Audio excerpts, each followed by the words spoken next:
तो ब्रेक के बाद अब बारी है स्टॉक सेंटर की और भारतीय शेयर बाजार में पिछले हफ्ते दिखी गिरावट के दौरान आज नए हफ्ते के पहले दिन भी यही देखने को मिल रहा है। यानी अब 30 मई को 182 अंक से गिर करके एक साथ 81,451 के स्तर पर बंद हुआ था सेंसेक्स। आज 700 अंक से ज्यादा की गिरावट के साथ में 80,700 के स्तर पर खुला है सेंसेक्स। तो जो अभी 450 अंक से अधिक की गिरावट के साथ में 80,950 के आसपास कारोबार करता हुआ दिखाई भी दे रहा है। बात करते हैं निफ्टी की, तो निफ्टी में 150 अंक, तो बैंक निफ्टी में 100 अंक से अधिक की गिरावट देखने को मिल रही है। और विदेशी बाजारों की बात करें तो वहां भी मिला जुला सही कारोबार दिखाई दिया है। अब हम रुक करते हैं हमारे market expert financial doctor Rajesh Kumar Sudani ji का, जो कि हमारे साथ जुड़े हुए हैं, और उन्हीं से ही हम जानेंगे कि आज मार्केट का हाल क्या है और मार्केट में गिरावट के कारण क्या है। नमस्कार राजेश जी, बहुत स्वागत आपका। नमस्कार, very very good morning. Rajesh ji, लगातार दूसरी बार जीएसटी कलेक्शन 2 लाख करोड़ से ऊपर चला गया है। अब इस बारे में आपका क्या कहना है? क्या ये हमारी अर्थव्यवस्था को मजबूत होने का कहीं संकेत दे रहा है? यस, बहुत अच्छा संकेत है, बहुत पॉजिटिव संकेत है। अब हम लोग अपना, जैसे मैंने कहा था कि कंज्यूमर्स के ऊपर बहुत ज्यादा फोकस है, कंज्यूमर खूब खर्चा कर रहा है, टूरिज्म इंडस्ट्री बिल्कुल उफान पे है, कहीं भी हिल स्टेशन पे जगह नहीं मिल रही है। तो ये सब जीएसटी कलेक्शन इंडिकेट कर रहा है हमारी अच्छी इकोनॉमी की तरफ। जितना ज्यादा जीएसटी कलेक्शन हो रहा है वो बहुत इंप्रूवमेंट की तरफ है। और मेरे को लगता है कि जल्दी ही हम अगले 2-3 महीने में 2,25,000 से 2,50,000 करोड़ की फिगर तक भी पहुंच सकते हैं। इस दिवाली तक 2,50,000 करोड़ की फिगर पे पहुंचने के पूरे चांस है। तो it's a very very positive and good sign. चलिए ठीक है, मार्केट में गिरावट है लेकिन हम अर्थव्यवस्था में आगे मजबूती की तरफ जा रहे हैं, तो एक पॉजिटिव शुरुआत हुई है। राजेश जी, मेरा अगला सवाल ये है कि ये जीडीपी से जुड़ा हुआ सवाल है। तो जीडीपी के नए आंकड़े 7.4% तक पहुंच गए हैं, जो कि उम्मीद से ज़्यादा हैं और पिछली तिमाही से भी अच्छे ही है। तो अब ऐसे में क्या इसे हम देश की असली ताकत मान सकते हैं? आपका क्या कहना है इसको लेकर? बिल्कुल, यही देश की असली ताकत है। जीडीपी कलेक्शन, जीडीपी आंकड़े, जीएसटी कलेक्शंस, बढ़ता हुआ फॉरेन रिजर्व, ये सब अपने आप को बहुत मजबूती दिखा रहा है। तो ये हमारे आंकड़े बहुत अच्छे हैं। ऑटोमोबाइल इंडस्ट्री की फिगर भी जो कल आई है बहुत अच्छी आई है। तो ऑल मतलब सब मिलाकर जो चीजें हैं ना, अपनी अर्थव्यवस्था की मजबूती की तरफ इशारा करती है। ठीक है राजेश जी, क्योंकि मैं गिरावट की बात कर रही थी और बाजार जो है वो गिरावट के साथ में खुला है, तो आज भी बाजार खुलते ही गिरावट यहाँ देखने को मिली। अब ऐसे में नीचे कौन से लेवल्स रहने वाले हैं और जो कि अहम होंगे, जहाँ से बाजार को सपोर्ट मिल सकता है, वो कौन कौन से? 24,000 अभी वर्तमान के अंदर फ्यूचर जो है 24,735 का भाव है। मैं राइट नाउ की बात कर रहा हूँ, 24,735। तो 24,690 का स्टिक स्टॉप लॉस रख के 50 से 100 पॉइंट की तेजी मिल सकती है।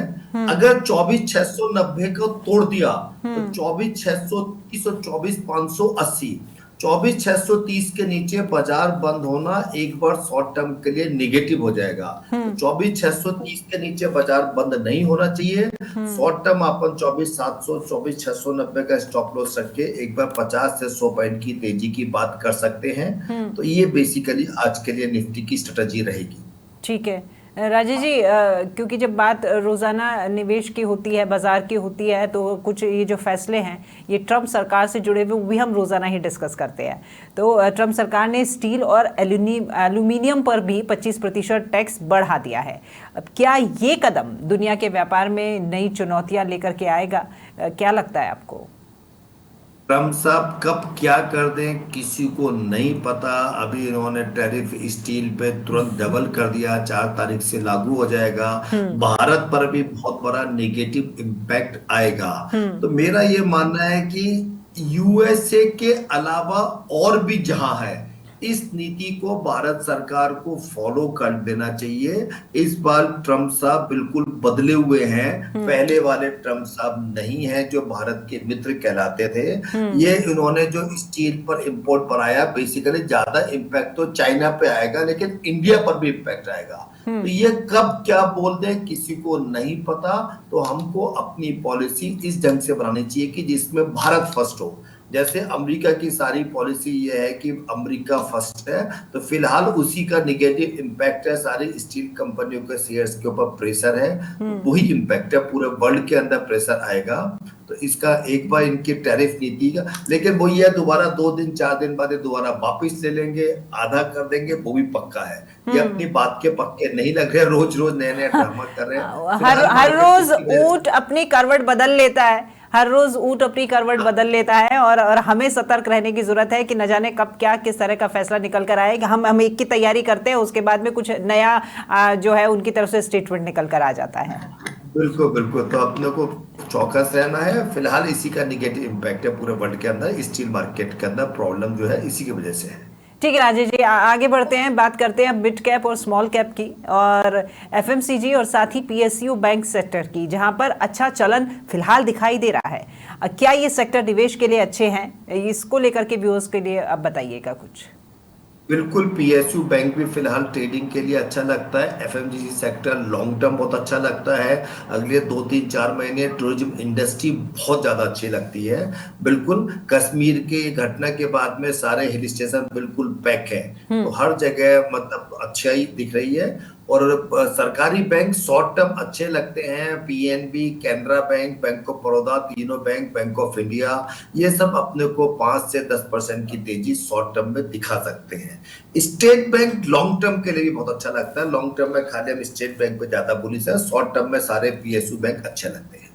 ठीक है राजेश जी, ट्रेड की बात कर लेते हैं। आज कौन सा सेक्टर, कौन सा स्टॉक आपके रडार पर है, और जिसको ध्यान में रख करके हमारे व्यूअर्स आगे बढ़े आज?